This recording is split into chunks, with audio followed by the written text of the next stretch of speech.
74페이지에 가는 원천석에 평시조 하나 나와 있고요. 나는 작자미상의 사설시조 나와 있습니다. 얘들아, 평시조, 사설시조 구분 가능하죠? 평시조와 사설시조는 어떤 차이점이 있어요? 평시조는 어떠하고 사설시조는 어떠해요?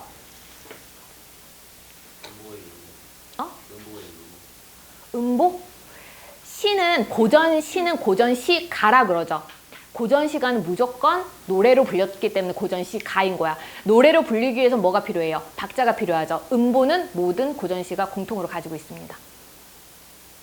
유무가 아니에요. 무조건 있어요.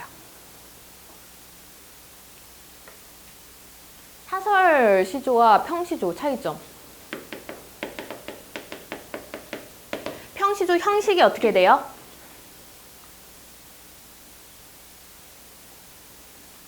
네, 몰라요? 설명할게요, 그러면. 평시조는 3장, 6구, 알면서 왜 얘기 안 해? 3장, 6구, 45자 내외의 형식을 가지고 있고요. 3장이라는 건 초장, 중장, 종장, 이렇게.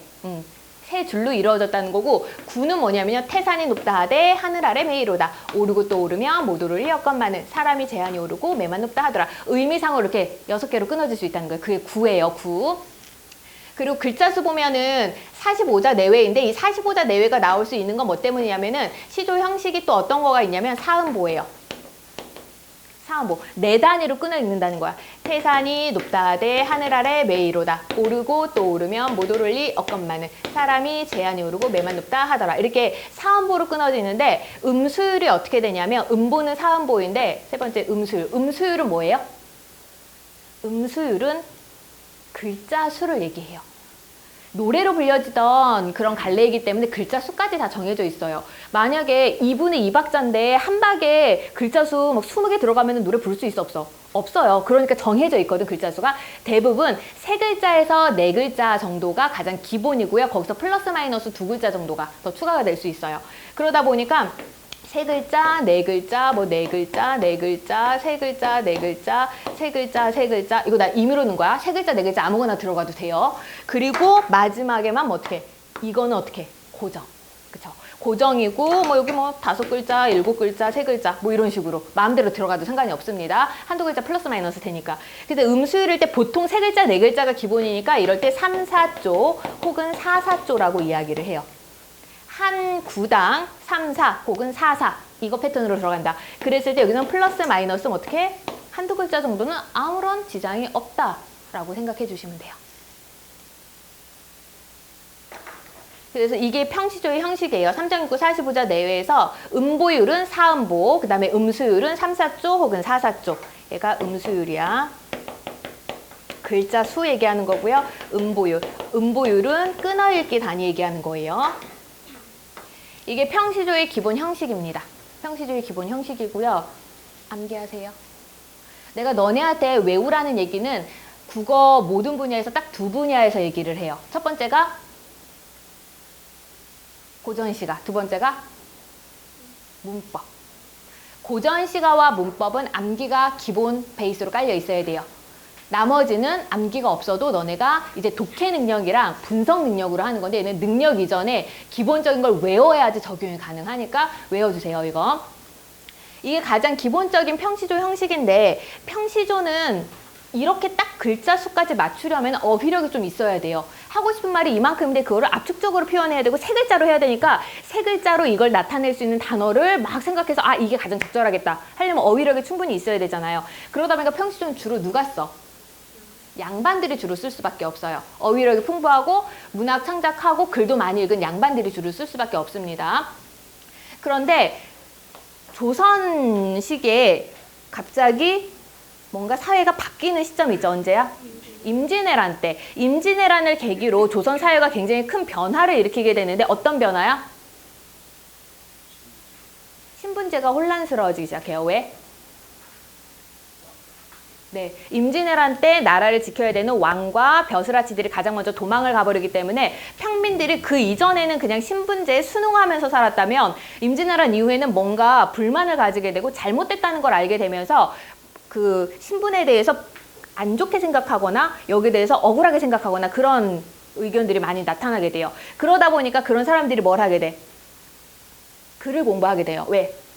양반들은 자기들만 글을 하면서 글을 모르는 평민들을 계속 무시했었잖아. 그러니까 백성들도 뭔가 잘못된 것 같아? 나도 뭐 배워볼래. 뭔가 잘못된지 내가 알아야지. 알려면 어떻게 공부를 해야 될 거 아니야. 그래서 글을 배우기 시작하고 글을 배우니까 뭐 해요?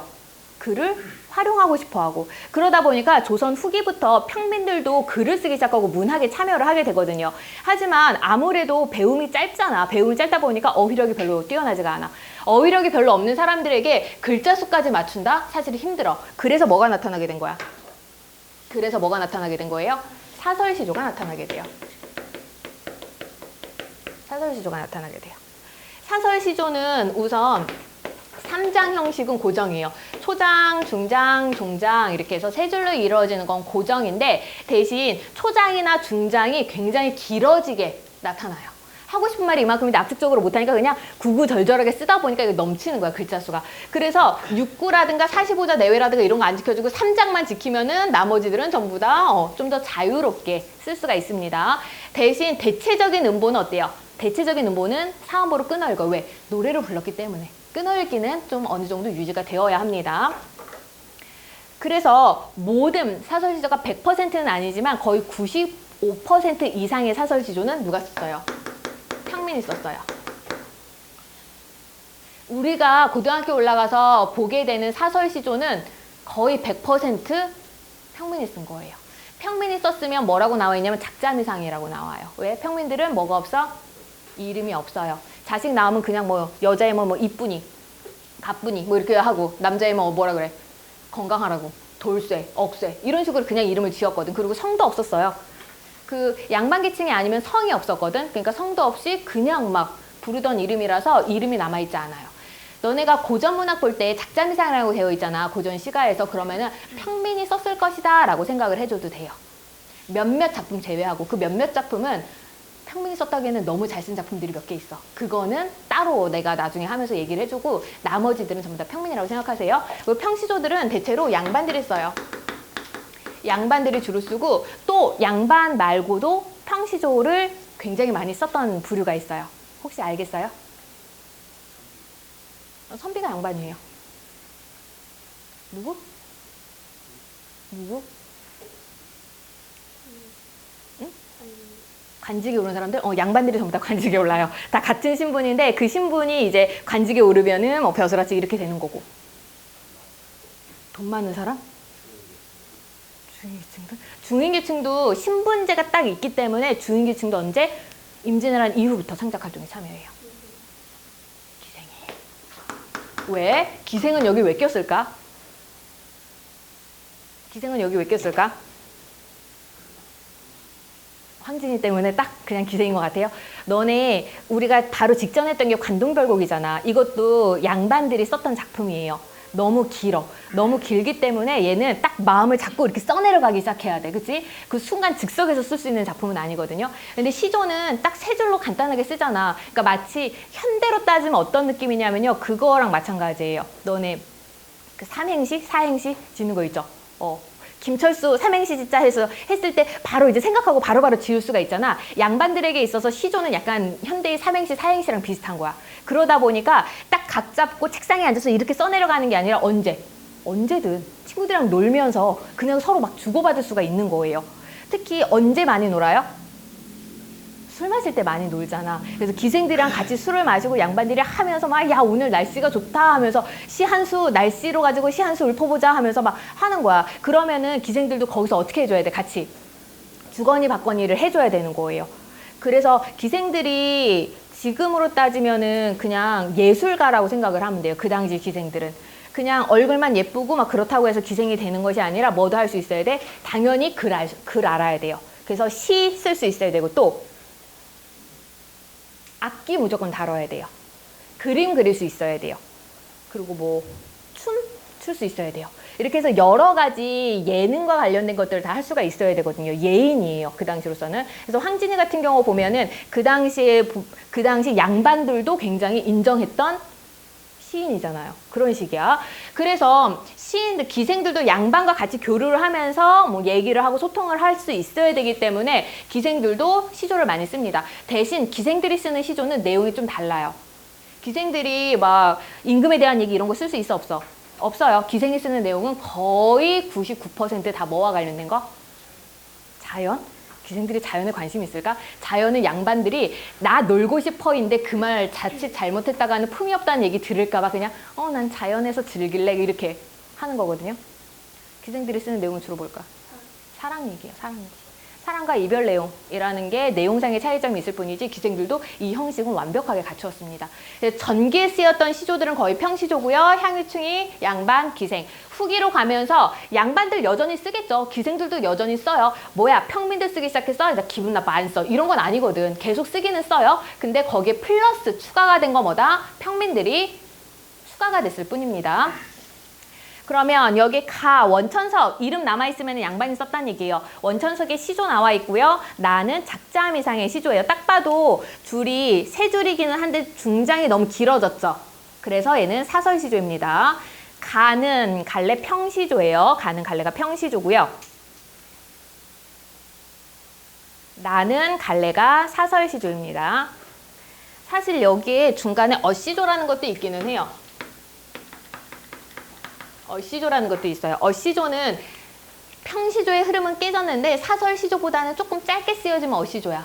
볼 필요 없어요. 왜? 교육과정에서 이거 언급 안 하니까.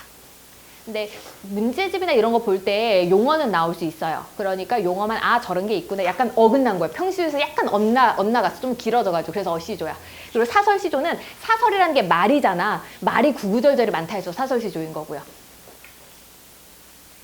그러면 시조 볼게요. 눈 맞아 휘어진 대를 뉘라서 굽다 통고 굽을 쩔이면 눈 속에 풀을 쏘냐 아마도 세한고절은 너뿐인가 하노라. 이거 무슨 얘기하는 것 같아요?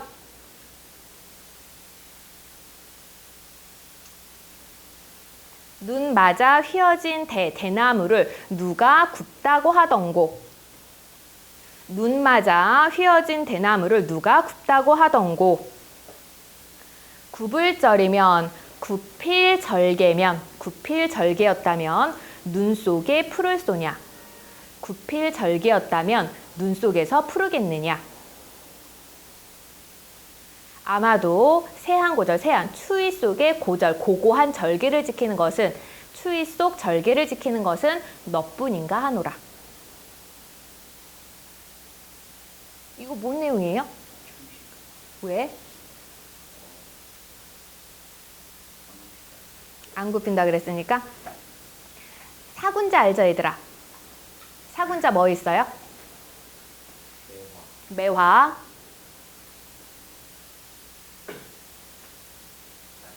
난초, 대나무, 국화. 매난국죽해서 매화, 난초, 대나무, 국화 이렇게 네 가지가 사군자죠. 군자는 뭐예요? 군자. 군자는 유교에서 얘기하는, 유교에서 추구하는 인간상이에요. 유교에서 추구하는 인간상. 남자로 태어났으면 뭐가 되어야 돼? 군자가 되어야 한다인 거야. 그럼 군자는 어떤 속성을 가지고 있어? 유교적 덕목을 잘 지키는 사람이에요. 부모님께 효도하고 임금님께 충성하고 그 다음에 친구 간에 우애 있게 지내고 형제 간에 우애 있게 지내고 친구 간에는 신의가 있어야 되고 이런 것들 있죠. 이런 것들을 모두 지키는 그 훌륭한 인간상을 군자라고 얘기를 하거든요. 근데 그 인간의 모습을 네 가지 자연물에 빗대서 표현을 하는 거야. 이 네 가지, 매난국죽이라는 네 가지 자연물은 인간이 추구하는 모습을 그대로 가지고 있기 때문에 네 가지한테 군자, 네 가지의 군자다라고 표현을 하는 거거든요. 매화, 왜 군자예요? 겨울에 피니까. 매화는 겨울에 피니까. 겨울에 다른 꽃들은 다 지잖아. 지고 하는데 추위 속에서도 피는 거야. 시련 속에서도 어떻게? 고고하게 살아남아요. 어떤 역경이 있어도 버텨내고 이겨내. 자기의 신념이라든가 이런 걸 굽히지 않아. 그래서 매화는 군자야. 난초는? 난초는 왜 군자예요? 집에 난초 화분 있는 사람. 네, 이거요. 이렇게 쭉쭉 이렇게 길게 생긴 그거요. 서양 난초 말고 이거 동양 난초여야 돼요. 집에 난초 화분 같은 거 없어요? 왜 없는지 알아요? 키우기가 네, 귀찮다고 표현했는데 귀찮기도 하고 키우기가 힘들어요. 왜냐하면 난초는 깨끗해야지만 돼요. 공기가 우선 탁 하면 난초 금방 죽고요. 이파리가 이렇게 생겼잖아. 이파리에 먼지가 쌓이잖아. 먼지가 쌓여도 금방 죽어버려요. 그래서 이파리에 먼지도 맨날 이렇게 닦아줘야 되고, 물도 깨끗한 물을 줘야 되는데 물을 너무 많이 줘도 죽고 너무 안 줘도 죽고, 그러니까 환기도 계속 시키고 계속 깨끗하게만 유지를 해야 되는 거야. 그래서 난초 키우기 되게 힘들다 그러거든요. 난초 키우기가 힘들고 그 난초에서 꽃을 피우기는 더 힘들어. 그래서 난초를 피웠는데 꽃을 피우면 그거는 뭐 올해 대박 난다 뭐 이럴 정도로 피우기가 굉장히 힘들거든요. 잘 관리를 해줘야 돼요. 그렇다는 얘기는 어떻다? 깨끗하다는 속성 때문이에요. 조그만한 더러움에도 그냥 어떻게? 더러워, 난 죽어버리겠어 하고 죽는 거예요. 군자. 군자의 모습이라는 거야. 깨끗한 것을 좋아하고 더러운 것을 싫어하는 그런 군자의 모습. 그래서 난초고요. 국화는 왜 군자야? 국화 언제 펴요?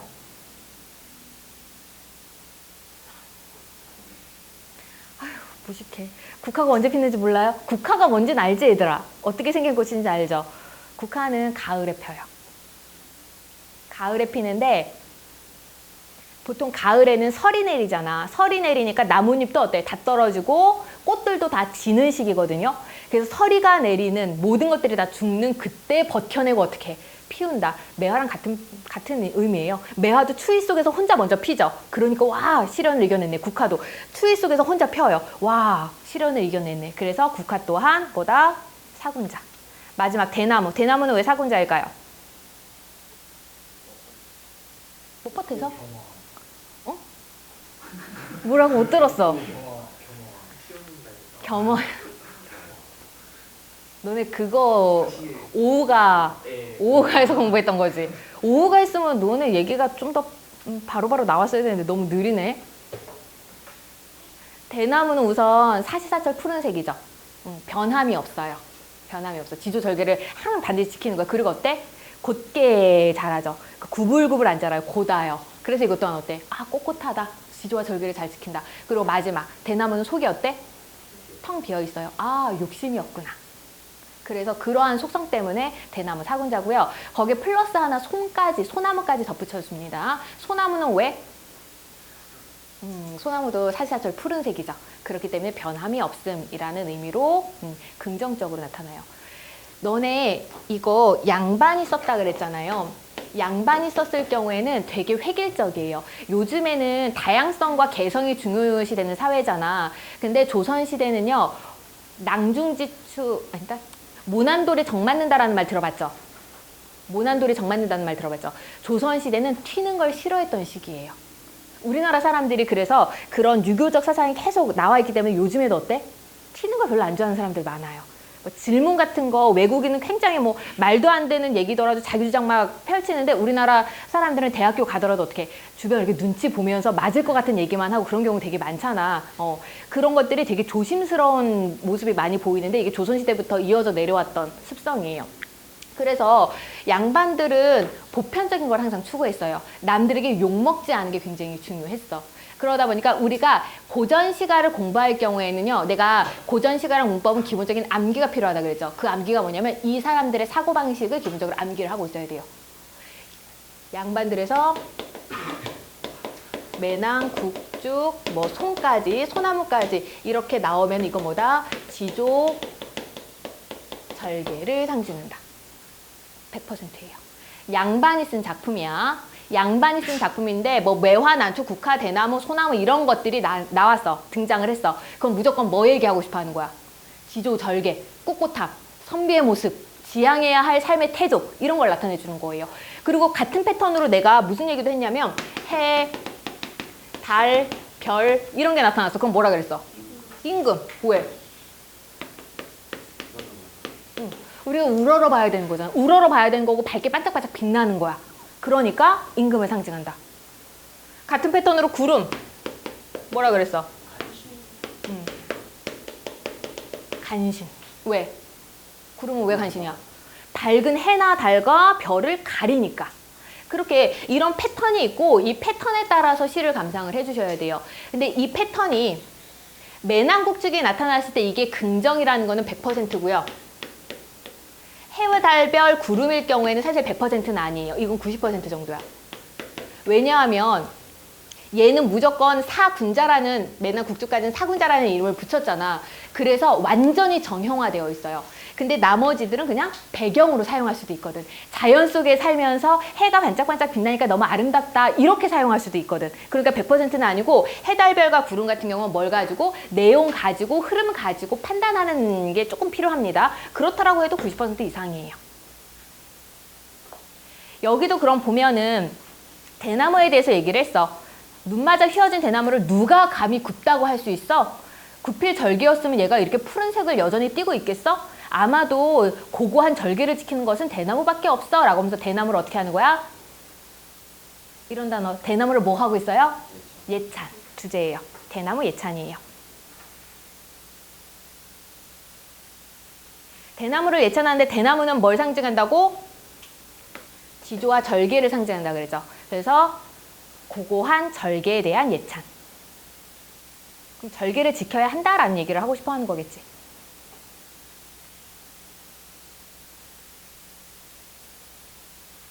내용이야 내가 해줄 수 있어요. 근데 너네가 빠르게 늘려야 하는 실력은 뭐다? 표현상의 특징 찾는 거. 가시에서 어떤 표현상의 특징 확인할 수 있어요?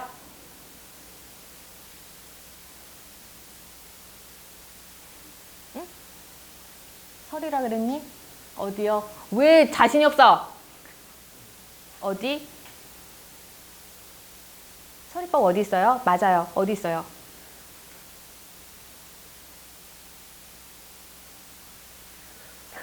이거 뭐라 그러는지 알아? 독순술이라 그래요. 독순술. 입술을 읽는 능력.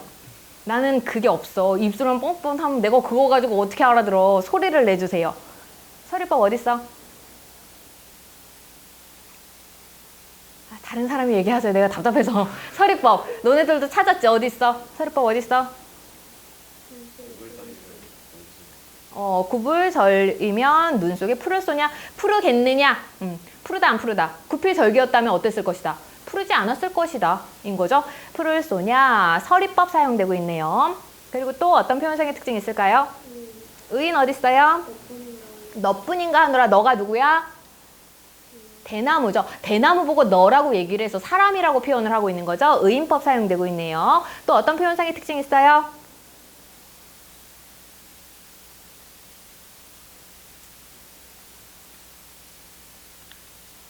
또 어떤 표현상의 특징이 있을까요? 하나만 찾아주시면 되는데.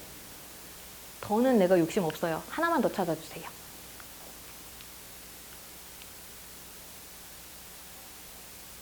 뭘까? 고민해보세요.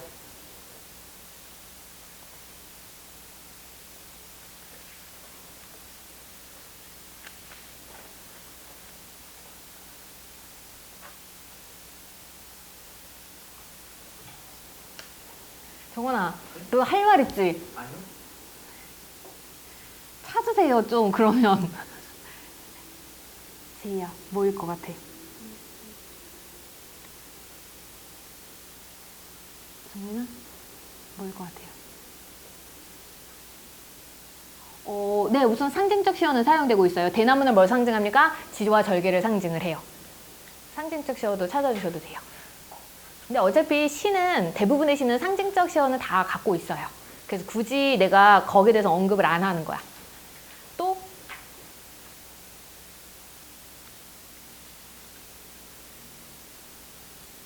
로우나 뭐? 나 그거 기다리고 있었어요. 시각적 심상 사용되고 있습니다. 어디에 시각적 심상 사용되고 있어요? 눈 속에 풀을 쏘냐 하면서 푸르다. 시각적 심상 중에서도 색깔과 관련된 거죠. 색채 이미지 나타나 있습니다. 색채 이미지에서 한 걸음 더 나아가서 푸른색과 눈은 무슨 색이야? 흰색이죠. 푸른 색깔 흰색의 뭐? 색채 대비. 푸른 색깔 흰색이 선명하게 이제 색깔이 딱 뚜렷하게 구분되잖아요. 그래서 푸른 색깔 흰색의 색채 대비고요. 여기서 한 걸음 더 나아가서 푸른색은 플러스야 마이너스야? 플러스죠. 지조 절개. 항상 푸르니까 지조 절개를 상징해요. 눈은 마이너스 실현을 상징하죠. 그래서 대조적 시어.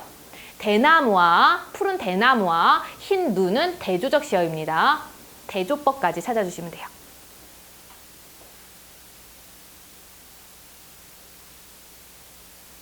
배경지식 잠깐 설명하면요. 원천석이라는 시인이 누구냐면 고려시대 유신이에요. 유신이라는 말은 끝까지 고려에 남아있던, 고려를 지지했던 신하를 유신이라고 표현을 해요. 정몽주도 그럼 고려 유신이라고 보통 얘기를 하면 돼요. 끝까지 고려를 지지를 했으니까. 그래서 이 원천석은 고려가 망하는 것에 대해서 너무 안타까워하면서 이성계 일파에 대해서 이런 얘기를 한 거야. 눈 맞아. 이 눈이 바로 뭐야? 조선 건국을 하려는 이성계 일파야. 이성계 일파가 아무리 그래도 나는 어떠하겠다. 지주와 이 대나무처럼 지주와 절기를 지키겠다 라는 얘기를 하고 싶어 하는 거고요. 이런 배경지식 같은 경우는 진짜 그야말로 배경지식일 뿐이니까 그냥 그때 쓰여진 작품이구나 정도로만 알고 넘어가시면 됩니다. 만약에 이런 배경지식까지 활용해서 풀어야 되는 문제가 출제가 되면 뭐로 주어집니까? 보기로 다 주어져요. 그래서 이거는 배경지식은 너네가 암기할 필요가 있는 건 아니에요. 내재적 관점으로 작품 자체만 가지고 분석하고 판단할 수 있으면 모든 문제든 다 풀 수 있어요. 그 다음에 작자미상의 사설시조입니다. 작자미상이면 누가 썼다? 평민이 썼다라고 생각해 주시면 된다 그랬죠. 두텁이 파리를 물고 두엄 위에 치달아 앉아 건너산 바라보니 백송골이 떠있거늘 가슴이 금직하여 풀쩍 뛰어 내닫다가 두엄 아래 자빠지거고 모처라 날랜 낼시망정 애헐질 뻔하게라. 두꺼비가 파리를 물고 두엄 위에 치달아 앉아. 두엄이 뭔지 알아요? 두엄이에요. 두엄. 이거 뭔지 알아요? 이게 뭐냐면 농사 지을 때 지금 화학 비료 같은 거 쓰잖아요. 화학 비료 쓰지 않고 음식물 찌꺼기라든가 이런 걸 잘 발효를 시켜서 그 밭이라든가 이런 데 주죠. 그 음식물 찌꺼기랑 그다음에 뭐 사람의 분비물 있죠. 뭐 똥이라든가 이런 것들도 삭히거든. 독소 다 제거할 정도로 이렇게 삭혀서 밭에 이제 주게 되는데 그걸 거름 혹은 두엄이라 그래요. 그거 얘기하는 거야. 그러니까 우선은 깨끗한 이미지야, 더러운 이미지야? 더러운 이미지예요. 두꺼비가 파리를 물고 두엄 위에 치달아 앉아. 딱 치달아 올라온 거야. 이만큼 쌓여 있어요. 두엄 위에 치달아 앉아.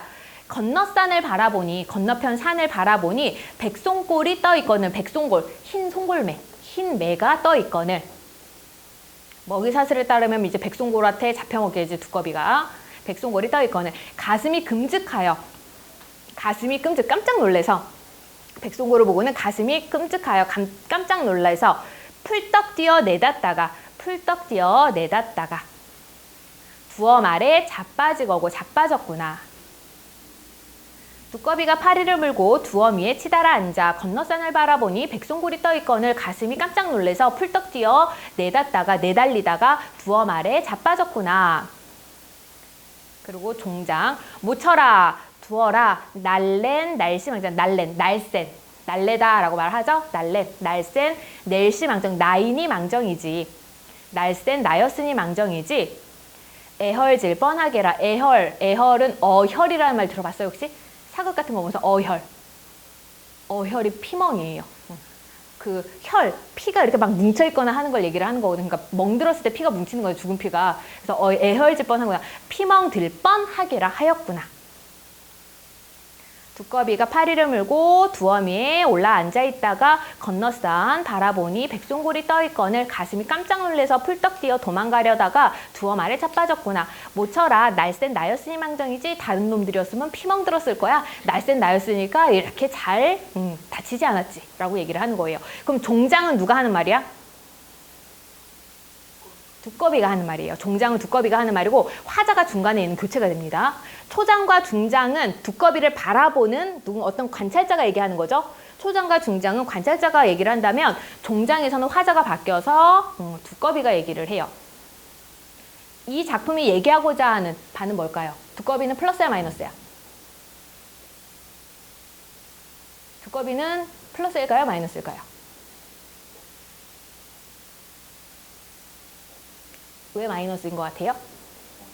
도망쳐서? 백송골은요? 플러스예요 마이너스예요?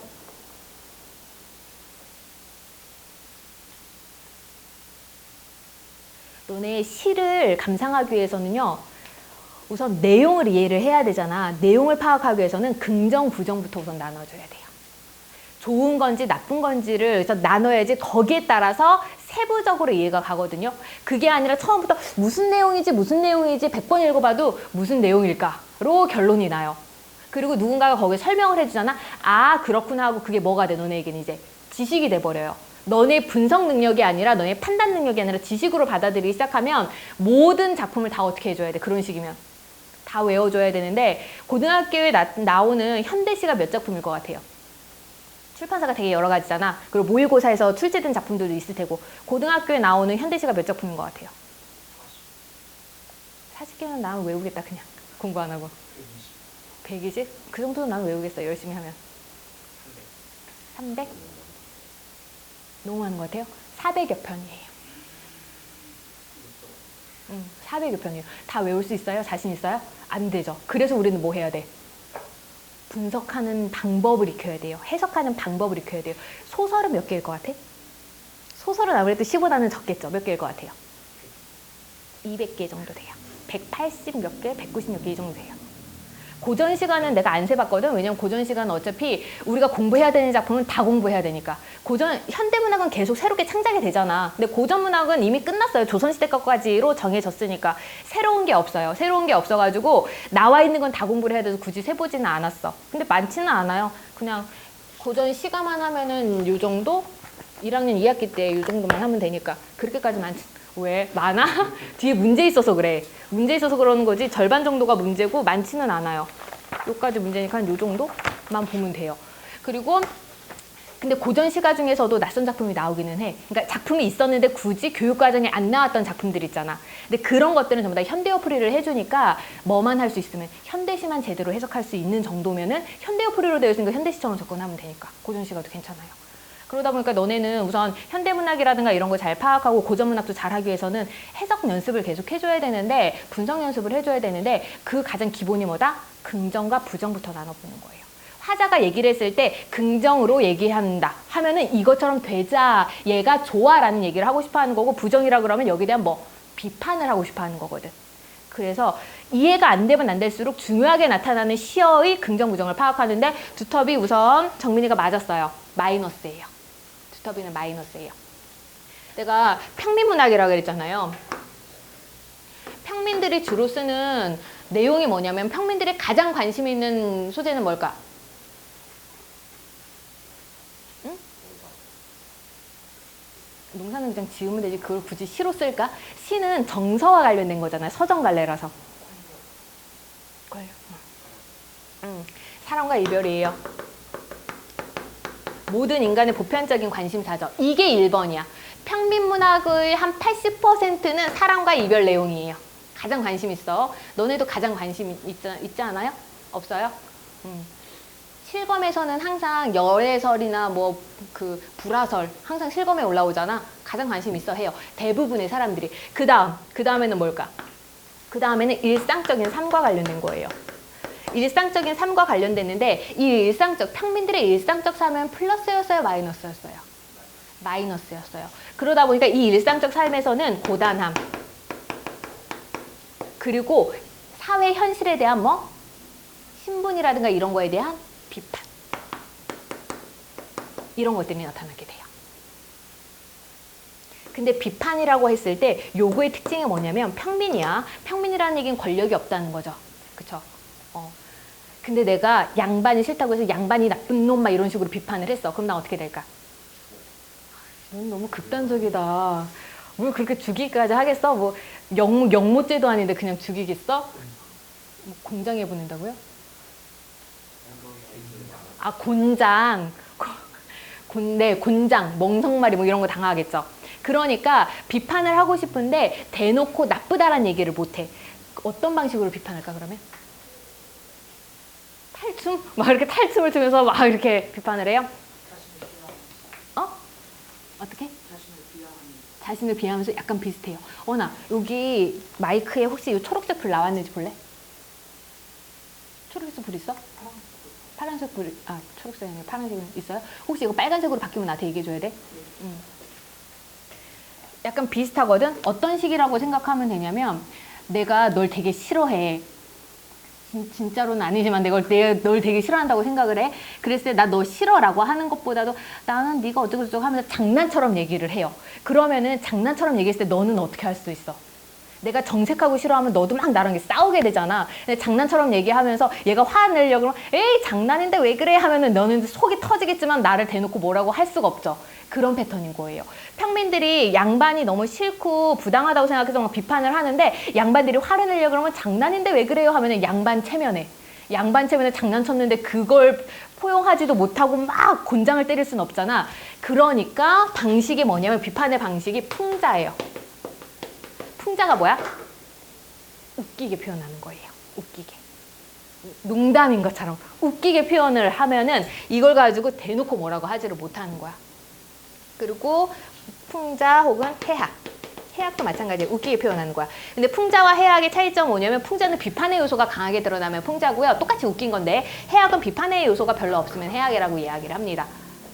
여기에서 그런 패턴이에요. 너네는 근데 선생님 하나도 안 웃긴데요? 라고 나한테 얘기하지 마세요. 옛날 조선시대나 지금이랑 너무 다르잖아. 웃음 코드가 달라요. 하다못해 너네 아재 개그라 그러는 거 재밌어요? 뭔 소리 하는 거 왜 저래? 막 이런 느낌 들잖아요. 같은 세대를 살면서도 웃음 코드가 그렇게 다른데 조선시대 사람이랑 웃음 코드가 같을 수가 없어요. 그래서 사실 이 나 작품이 풍자성이 굉장히 드러나는데 아무도 이거 가지고 웃지를 않아. 나도 웃음이 안 나와요. 뭐가 웃기다는 거야? 하는데 그러면은 그럼 웃기지 않은데 풍자를 어떻게 구분해요? 라고 하면은 이 경우 허드나 뭔 소리야? 이 느낌 나잖아요. 그럼 풍자라고 생각하죠. 뭔 소리야? 뭐래? 이런 느낌. 재미없어. 코웃음 나고 이랬을 때 풍자라고 생각해 주면 돼요. 대부분의 고전 산문이든 고전 시가든 다 그 패턴이에요. 진짜 웃긴 걸 찾지 마세요. 가끔가다 정말 조선시대랑 개그 코드가 맞는 애들도 있기는 하더라고. 나는 하나도 안 웃긴데 혼자 막 웃는 애들이 있어요. 수업할 때. 그 작품이 나올 경우. 한 명밖에 못 봤어요. 내가 20년 애들 가르치면서도. 정말 특이하지 걔는. 그러면은 여기서 우리가 확인할 거는 일상적인 것과 관련됐는데 비판인 거예요. 두터비가 뭘 하고 있었어, 제일 처음? 파리를 물고 있었어요. 파리는 뭘 상징할까요? 네. 파리가 백성들이야. 파리가 왜? 감탄했어? 파리가 백성인데 그 백성을 괴롭히는 꽉 물어버렸어. 누가? 두터비. 두터비는 뭘 상징할까요? 양반 중에서 나쁜 양반이니까 뭐라 그래? 탐관오리. 탐관오리예요. 탐관오리가 백성들을 막 수탈하고 괴롭히고 해. 그러면서 나쁜 짓을 하니까 어떻게 똥더미 위에 올라갔다고 생각해요. 두엄. 더러운 곳에 올라가서 더러운 상황 속에서 막 백성들 괴롭히고 있어. 타락했어 이미. 근데 뭐가 보였어? 백성골이 왔어. 그러면 이거는 이 탐관오리보다 높은 관리죠. 그래서 얘를 중앙관리라고 보통 얘기해요. 누구? 막 암행어사라든가 이런 애들이겠네. 그래서 어떻게 깜짝 놀래가지고 자빠졌어. 자빠져가지고 되게 추잡한 모습을 보여. 그래놓고는 이제 백성골이 가고 나니까 다시 어떻게 해요?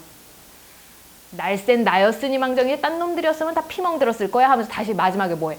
허세를 부리면서 자기가 뭘 잘못했는지도 몰라.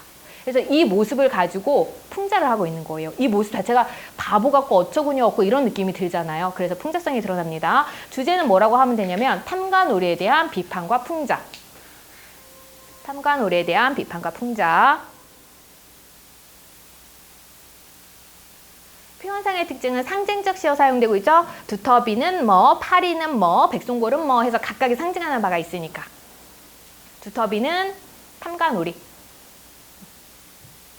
탐관오리, 지방관리. 원래 가장 백성들이랑 밀접하게 관련 있는 애들이 더 괴롭히잖아. 그치?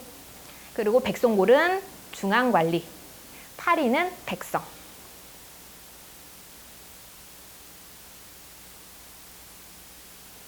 그리고 표현상의 특징 또 하나 찾아주면 아까 이건 얘기했어요. 화자가 변경됩니다.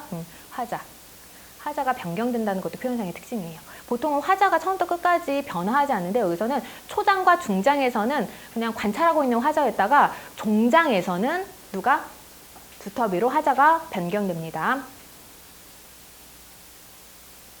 그리고 표현상의 특징에서 풍자성. 전체적으로 풍자성 드러난다. 그것도 찾아주시면 돼요. 옆에 보면 75페이지 문제 있어요. 문제 있는데 나 작품은 내가 지금 안 해준 작품이야. 안 해준 작품인데 어차피 너네가 내신일 경우라고 할지라도 항상 못 봤던 작품 하나씩 껴있거든요. 선생님들이 너네 독해 능력이라든가 분석 능력 확인하려고 교과서에 있는 작품 외에도 한 작품씩 정도는 끼워놓는 경우가 워낙 많아요. 아니면 선지에 들어간다거나. 그래서 충분히 보고 너네가 풀 수 있어야 됩니다. 이거는 풀어가지고 오세요.